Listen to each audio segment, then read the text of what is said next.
So hi, welcome to the Good Noise Podcast. I'm Shane. I'm Glory. And we're here with Telle. Oh, from the World Alive, sorry. And we're asking some questions today about their upcoming album, Hard Reset. So congrats on that, by the way. How do you feel about the response to the announcement so far? It's been really good. I think it's been very consistent in that, fans from all like eras of our band have, been poking their heads in and chiming in on the overall like feedback towards the record, and it's been really good. And we're as excited as we could be. So it's kind of like a so far so good thing. Oh yeah. Didn't get to hear the full record, but been keeping up with all the singles. They've been smacking so far, and very exciting. I'm stoked to hear the rest of the record, especially those couple of songs with Loveless and Bad Omens. Those are going to be fucking crazy, I'm sure. Yeah, they are. They're very good songs. Hell yeah. So is there any meaning behind the album title or cover art? Yeah, absolutely. So Hard Reset, I think just in general, that's like what the band went through, but like what we needed at the same time. When 2020 came and happened and the world shut down, obviously it kind of forced a lot of people to go through that feeling.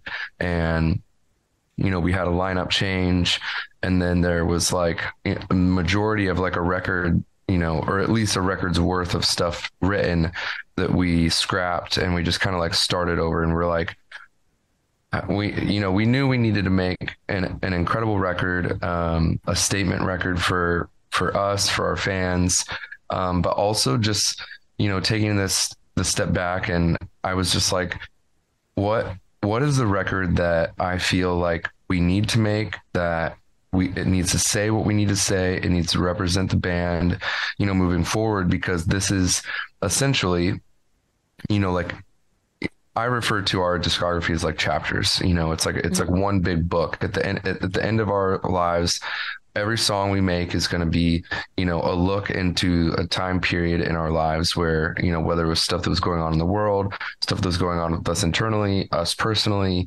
experiences we've witnessed, all these things play a role in the way that our band has sounded and the words that we, present. So I just wanted to kind of take in everything that had happened to our band, all the good, all the bad, the things that we did right, the things we did wrong, the way that I wanted the message to be conveyed for, what our band stands for, and what sonically the representation of the Word Alive moving forward, kind of saying like, hey, all of this has happened before, and all these songs exist and these records exist.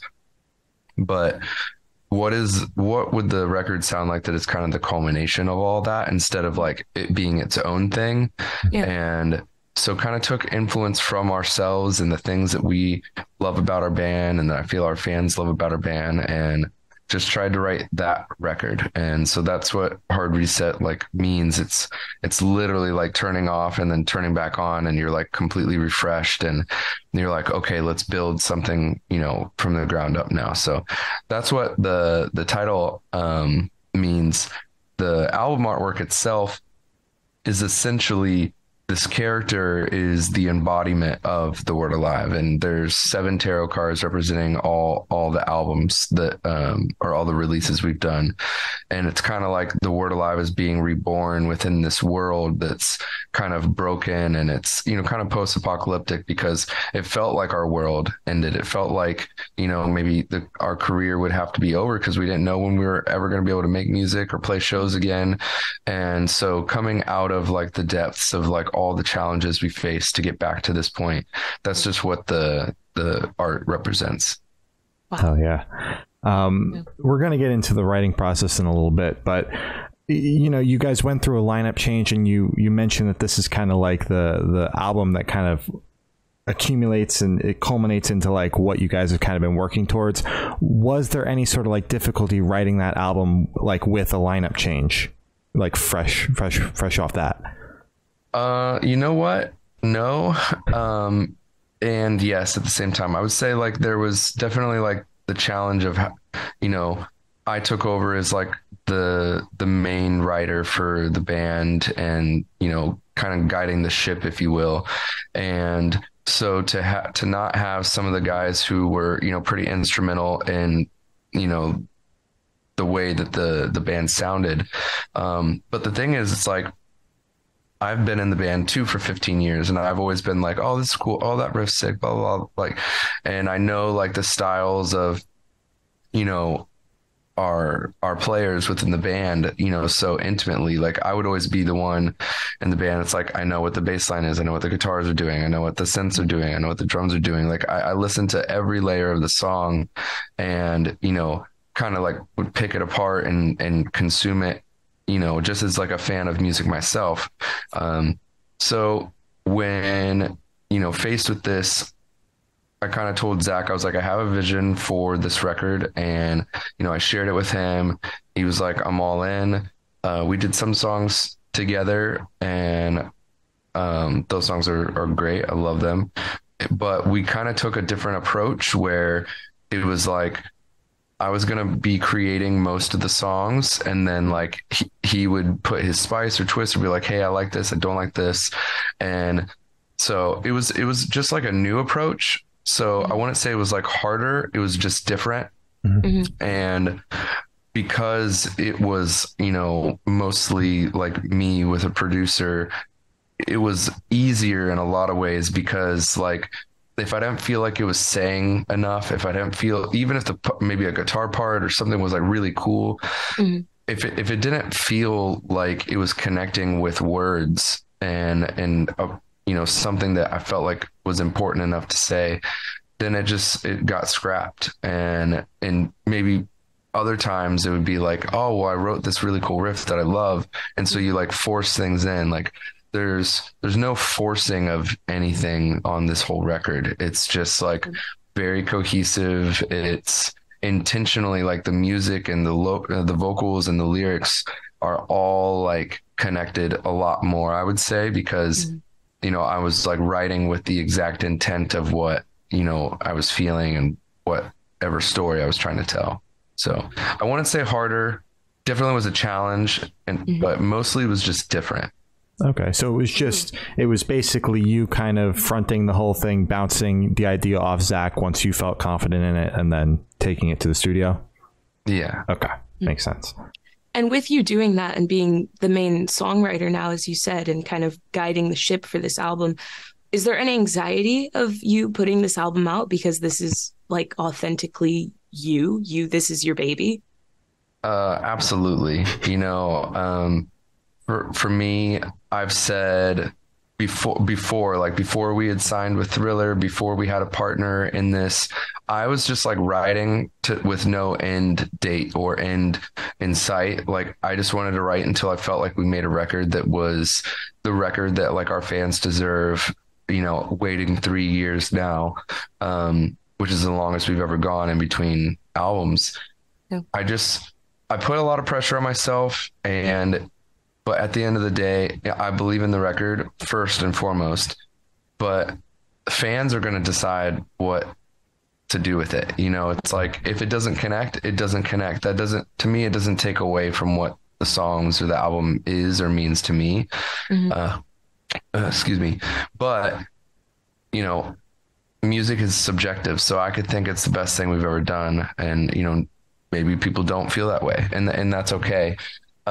So far it seems like we've had pretty much like 98% like positive feedback. So if there are people that are hating it, they're a little quieter than normal, which I'm hoping is a good sign, but we'll see. The record's very diverse, and my favorite songs still haven't even come out. So if people are loving these first 4 songs, I feel like they're gonna like the record.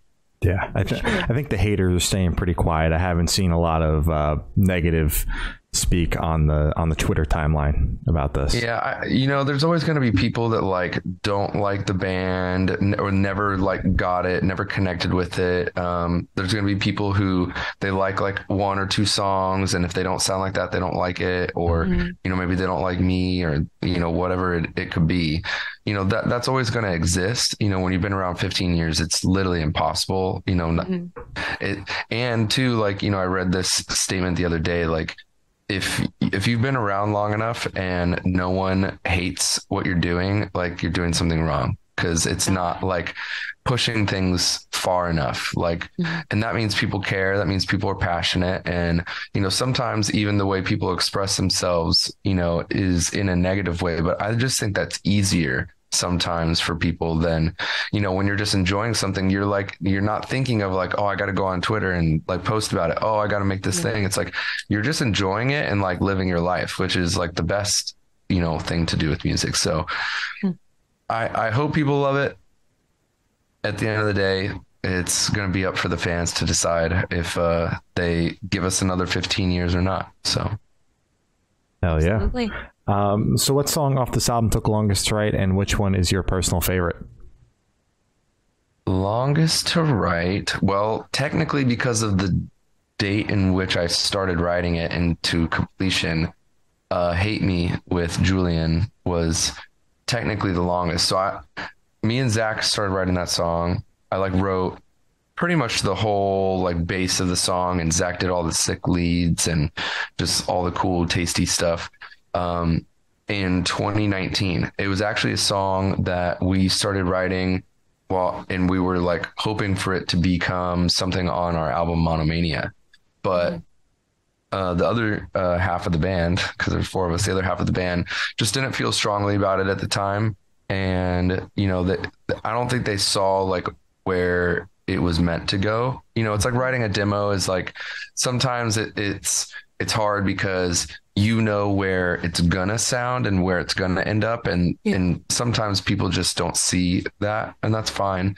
But instead of begging and being I really want this song on, I was okay, we can write more songs. So that's what we did. But I saved it because I was there's something about this song. So when I started to rewrite for Hard Reset, I found that and I was wait a minute. I was this song is just as good as I remember, but I had a little bit better idea of where I wanted to go with it this time around. So I revamped it, redid the bridge and it just made the song sound just complete. And I felt like it was the perfect song for Julian. Me and him had been talking online for, I don't know, a couple of years now about collaborating, and people always seem to be excited. And when I listened to the song, I was this would be the most perfect song for him on the whole album.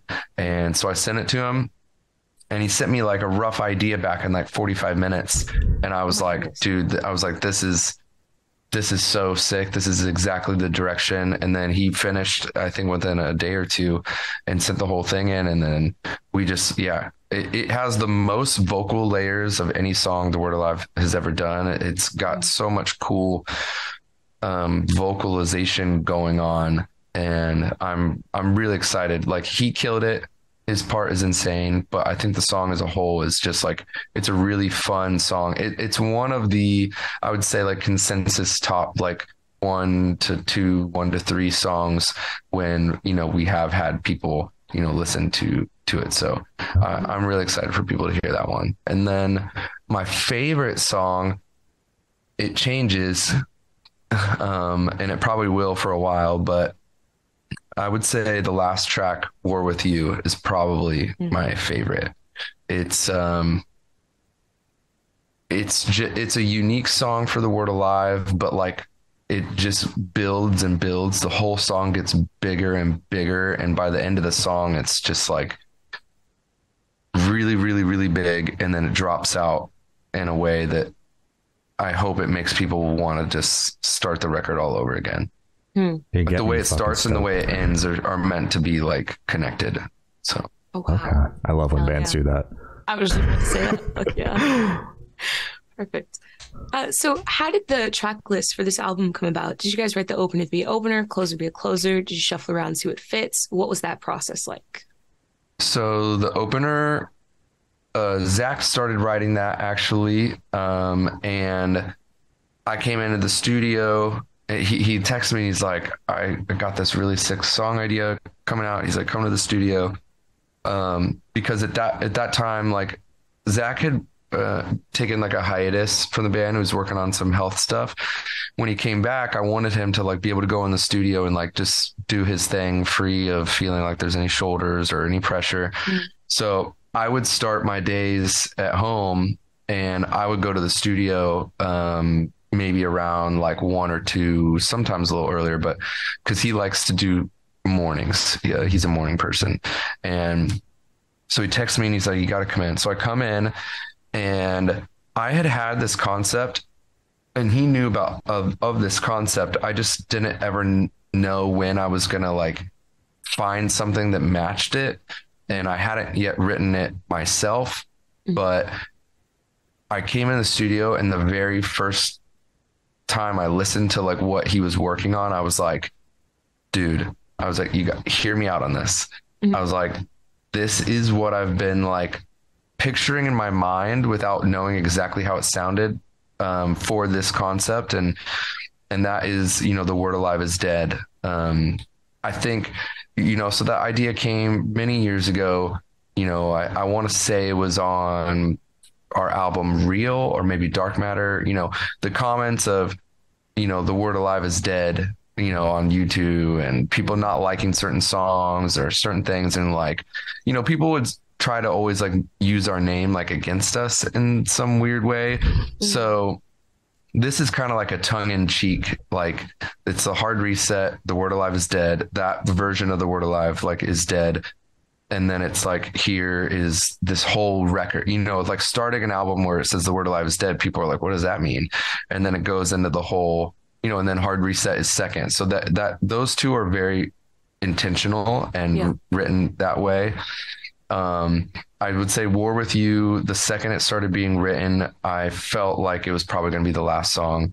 Everything else was just written to have like, the best song. And then as we were trying to see what flowed and what worked, this is just what we came up with that we felt like showcased the record.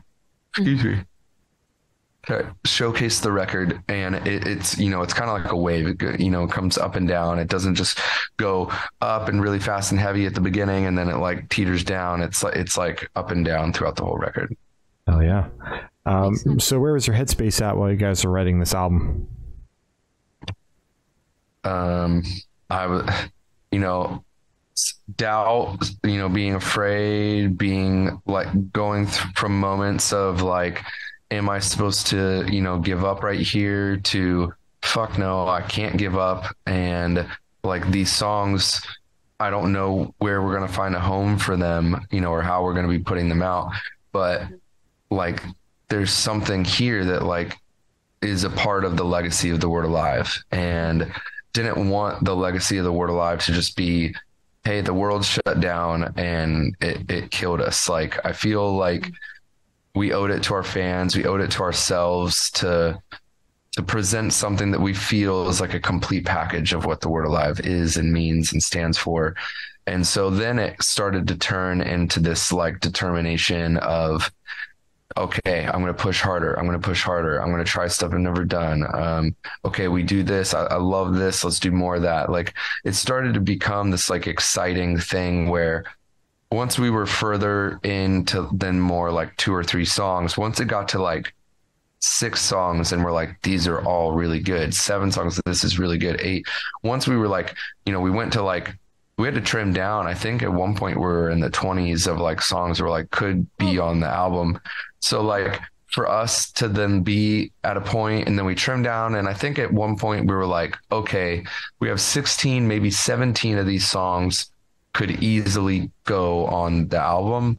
And then we trimmed down from there. That's when I felt like really, really confident that, okay, like if you don't like this album, you just don't like the word alive. And so that's kind of the mindset that had shifted from the beginning of the process till the end. Okay. And, you're talking about like, people would use your name against you and, the word alive is dead. And it kind of seems like to me from an outside perspective, you guys have always kind of been a little bit polarizing, like in the metal community, like people either really like you or really hate you. And like, at what point did you kind of like use that, as like a driving force, like for yourself and like not let it get to you? Like, was there a turning point for you? Yeah, I mean, years and years ago, obviously, like I'm human at the end of the day. So there's some things that people say and I'm like, damn, that sucks. But then I move on with my life. And, you know, I'm thankful and grateful for the things that I have, the opportunities that the band, you know, are continually presented with year after year. You know, we tour, we haven't been touring the world lately, but, you know, as a whole, you know, we've toured the world. We've been to dozens of countries where people, you know, are crying to sing to our songs. And so like, it's, as I've gotten older, it doesn't really make sense for me to focus on the people who don't like our band or don't connect to it. And I've just tried to lean in in particular, the last like 3-4 years into the people that do, you know, love our band and do care about it. And, you know, are traveling to see our shows. They are commenting on, you know, all of our posts and stuff like that. Like I just decided, you know, now it feels like a long time ago that it's just wasted energy. You know, I used to try to like write back and be like, you know, almost not even combative, but more like trying to potentially change someone's mind because I felt like they were like misjudging the band or our intentions, or like if they didn't like this song, I'm like, this song is like, they think we're like selling out, or they think we're like writing something that doesn't mean anything to us. And I'm like, if you knew me, if you knew us behind the scenes, any previous member, like that's never been a conversation. No one has ever been like, let's write this song so hopefully it's on the radio. Let's write this song so hopefully it like, this is the biggest song we've ever had. It's like we just write songs so we feel and we connect with ourselves. We think are cool. We think sound different. But I think people really struggled with like how the band started, which was like very hyper post-hardcore metalcore focused. And then it's like, you know, spread out. And at times I would say we've definitely written songs that like, if I could go back in time, I'd probably take out of the equation.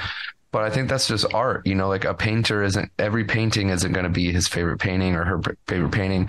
You're not going to have this like, you know, 15 years of producing art and not have something that you're like, yeah, that's not my favorite, or this didn't really showcase, you know, my artistry in the best way or the right way.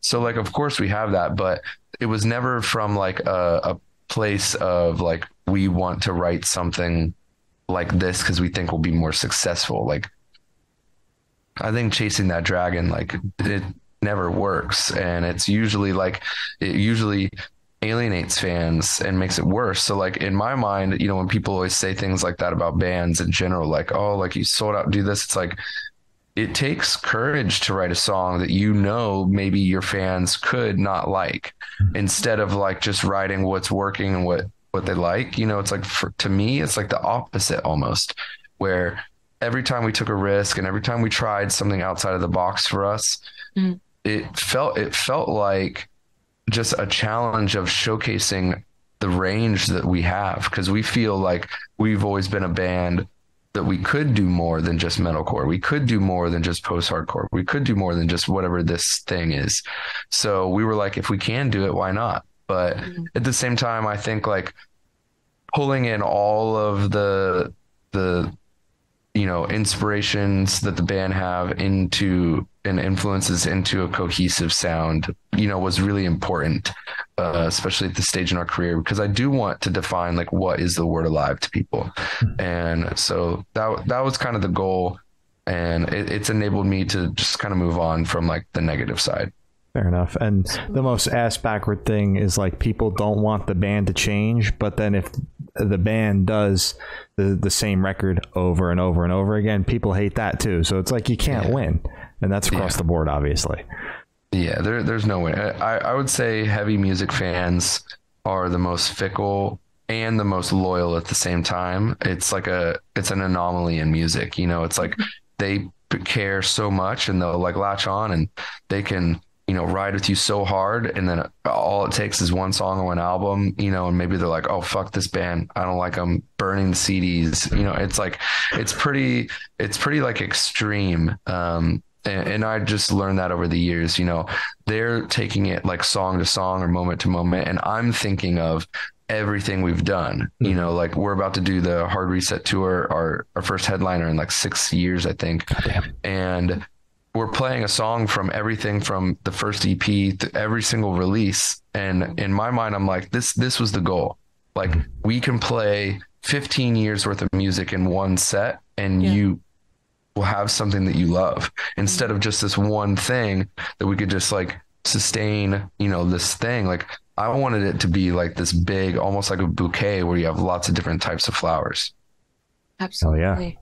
And I just want to say, hats off to you and the band for saying that you guys have never kind of went out of your way to write something that's a radio hit, especially where the music industry is at now, where everyone is talking about, oh, you got to have a TikTok song, you got to have a TikTok hit to get big, or you have to have I know. Octane song to get big. But do you ever feel like maybe you should bend to that for like one album and just make that one kind of song where you're aiming to get on Octane just to kind of get that energy from it? Or are you just very, very concrete in we're never doing that, we're just making what we want to make? Well, the funny thing is, so like this record specifically is much more technical, much heavier, faster at times than any record we've made in the majority of our career. Mm-hmm. And we're having our first radio song that's in top 40 ever. And it has a breakdown, like it was not written to be what it is right now and how it's translating. And even like the way I scream in it isn't radio friendly. There is a way to scream, and I feel like it's a little bit more, palatable, but I don't scream. I'm not screaming that way. Like I'm screaming and it sounds kind of crazy. And so the fact that song is doing that well at radio when we weren't trying at all, and it was like the furthest thing from our minds. I'm not going to say we've never talked about it or it's never been, pushed, from, higher ups of like, hey, could use this, blah, blah, blah. That I would say that is kind of how Lighthouse and The Runaway came on Real. Was like we had our whole record done and they're like, feel like we could use some more like just more like straightforward rock songs. And we know what that means. But we still try to make those songs like us and like have cool guitar parts and cool drum parts and the vocals mean something. I think those songs felt like sunshine on a rainy day of that record, because the whole record's pretty heavy except for those two songs. And so I understand why they felt so far away from the others.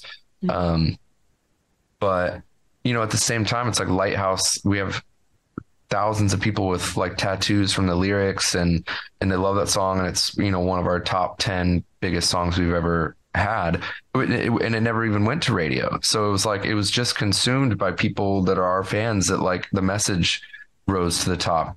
So for us, we've never had like a radio campaign really. We had a little bit that happened with Made This Way on Dark Matter, and that was, I can't even remember how that came about, but it wasn't from us. Like we weren't like, we're writing this song for radio. It was just like someone else picked this song and was like, hey, let's put it on the radio for a little bit. So, but it's cool. I don't care who you are. There's no person in a band who like, I'll never forget, like hearing my song on the radio for the first time. It's like, it's a thing that's, I think it's been almost like this shamed thing. And I'm like, well, in my mind now, especially hearing the radio start to get heavier and heavier, I'm like, guys, this is like how we infiltrate the mainstream. This like, let's take our sound, like all your favorite bands, how they're going to stay a band and keep making music is if they grow.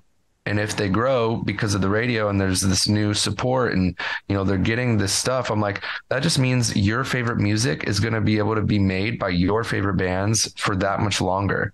And so I think like the mindset, like people being anti-radio, it shouldn't be anti-radio. It should be pro your band staying true to like who they are and pushing that into the radio. And, like forcing a space for our scene instead of like people from our scene feeling like they have to force a change within themselves to then fit this world that enables them to grow to a point where they can keep doing this. So, I think it's starting to shift. And I think that's why we can have a song like New Reality, like on the radios, because this shift has been happening, but it's not anything that we did or we're trying to do like for it. It just happens to be working at the right time. Absolutely. that makes a ton of fucking sense. That's awesome. It's fucking awesome. So this one should be super, super quick off the top of your head. I want you to describe this album for new listeners in 3 words. No more, no less. Apocalypse, heartbreak, reinvention. Ooh. Nice. That's good. That. I like that a lot. Yeah. So can you talk about any particularly challenging or standout moments from the creation of this album, positive or negative? Yeah, I wouldn't say there were too many negatives. I would say, struggling with certain parts or like, is this the right vocal? Is this part going on too long? Like some of the structuring of things. I would say there's a song, Invisible Army, that wrote pretty quickly actually, but I could not find the chorus. I couldn't find what I wanted it to say and how I wanted to sing it and the right melody. And I probably spent the most amount of time writing and rewriting. I probably wrote 20 different choruses for that song. And then when this one came out, it was like instantly like, okay, this is the one. So that song was a little challenging. The one with Bad Omens with Noah, One of Us, that song went through a lot of transformation to get to the point of where it is now. It started someone could maybe not even recognize how it first sounded to where it ended up. Yeah. And Zach started writing most of that song with another one of our producer friends, Matt Good. So this record we did in sections. Essentially, we had some with Eric Ron, who produced Monomania and had done some vocal production on Real, and then Matt Good, we did a couple songs with him, and he had done Violent Noise, Dark Matter, and Misery Overdose, some of the standalone singles we've done. Mm-hmm. And then Hiram Hernandez, who I had done a co-write with, and we wrote our first session, we wrote Strange Love. And that was like, okay, like if we did this in one day, then most of it in one day anyways, I was like, okay, let's try this again. And then second day we did Nocturnal Future. And so I was like, okay, like I feel like this is my guy, like this is my writing partner, my producer for the record, that's gonna pull this element that I felt like we were trying to bring back into the band, a lot of the heaviness, the technicality, but like bridging that gap with like not stepping on the emotion of the song, not stepping on the melodies. How can we breathe the best of both worlds of The Word Alive into one thing? And so, we did the songs with Eric, did the songs with Matt, then I brought them all to Hiram, and we just kind of refreshed everything. So it was a very cool process, but it took a lot of time. I mean, me and Hiram in particular, we spent probably 5 days a week, sometimes 6, for months and months of like 8 to 14-hour days, like writing, recording, rewriting. Like it was not a fast, it's the most amount of time I've ever spent in a studio or working on things. And very early on, I was like, Hiram, I feel like I have to go to a place I've never gone before. And if you can go there with me, I feel like we're going to make the best Word Alive record ever. And he was like, let's do it. And now he want to be able to, he's done, he's been doing the new As I Dying record, since this, did the new Bless the Fall. Like he's just been, what's the word? He's kind of like a flower too, that's like really blooming, right now. But I feel like both of us are going to be able to look back in this time, and it really is like sending his career, into the direction he deserves so much. And hopefully it does the same for us, to be determined. We'll find out in late August. Yeah. So for this question, I want you to picture you're on tour. You're at a gas station for a rest stop. You're going in. What is your snack of choice? Snack of choice. Lately, because I've been trying to be healthy, I would say the worst I try to allow myself getting is like pretzels. I love pretzels. Yeah, I'm just like a fiend for it. If for some reason I'm like breaking edge of sorts, I'll get a hot dog. Gas station hot dogs are like my kryptonite. I'm like, oh, yeah, I know. At least you're self-aware about it. And I like to grill and I like to cook, so I know like how much better it can be. Yeah. But when you're on tour, that barometer changes. And you're willing to take that gamble on a fucking bus, trapped with other people? I've never had an issue ever once. Better knock on wood, I have like bro. an iron stomach though. So I see people having issues, you know, going to Taco Bell, going to McDonald's, whatever. I'm like, I can't relate. I've never had that happen to me. So that's fucking thankfully. Crazy. Have you tried the hamburger hot dog? Yeah.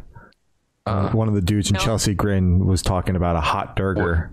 Hot what burger. Is it? Yeah. So it's ground meat. I don't even know what fucking animal it's from, stuffed inside a casing, and then it's just on the rotators. It's like hamburger meat in a fucking hot dog case. I'm not that debaucherous. Like I'm you draw classic. the line there. Yeah, I'm like classic is fine for me. Yeah, it's not good. I got really sick after it, so I don't recommend it. Yeah, I would have no intention of ever eating that. Okay, good. Stay safe. Yeah. So for the last couple of questions, we're going to shift completely away from music and go straight to death row. Boom. So if you're on death row, what would your last meal be with a drink? Mm-hmm. Drink would be like the best spicy mezcal cocktail I've ever had, where it's like, fruity but spicy, and that I would just, I would drink that. I don't know if you guys drink at all, but if not old enough. Drinks that are that don't taste horrible, like where you're like, man, I don't even really taste the alcohol in this. It tastes like juice. I would have that for that one. For the meal, I mean, sushi is my favorite food, so I would probably just have a shit ton of sushi and then like a steak. Ooh. And mashed potatoes. Like I'd have like the steak, mashed potatoes, vegetable, that like side of things, and then I'd have sushi, and I would, yeah. Hell yeah. Sounds fucking scrumptious. Hopefully I never have to worry about that though. Oh yeah. That's fair. So if you could live in one fictional world for a week, where would you live? I mean, I would love to be like something where I'm like really, really, really, really good at basketball.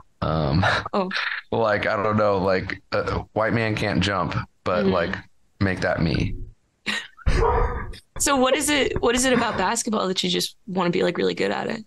It's my first love. I play like every week, playing a league, and it's the one thing outside of music, like where, and even sometimes music doesn't do this for me, but it's the one. So it's the one thing truly that my brain can be completely like shut off. Like it's the only thing I can do that's like, the exercise, the competitiveness, the team camaraderie, like it has that kind of like, brotherhood to it that you kind of have, in a band, but it's the way I first felt like, a part of something, and it's guided me through life. If I'm having a bad day and I go to play basketball, I could like not be having a bad day for those like 2-3 hours. So that's awesome. That's good. Oh yeah. Okay, that's fine. Yeah, that's good. So I've done invest in the last question. Every single person that we've spoken to have said that it is the most important question. What's your favorite color? I've always said red because, I mean, black is like, if I had to choose one color to like wear the rest of my life, it would be black, but red's my favorite color. Nice. It's very good. All right. So as I said, that's all the questions we have today. Is there anything that you would like to plug? Just come see us on tour. Hopefully you like the songs enough, if you're listening, to come see them live. Oh yeah. All right. Well, thank you for now. It's been Telle from The Word Alive, and we have been the Good Noise Podcast.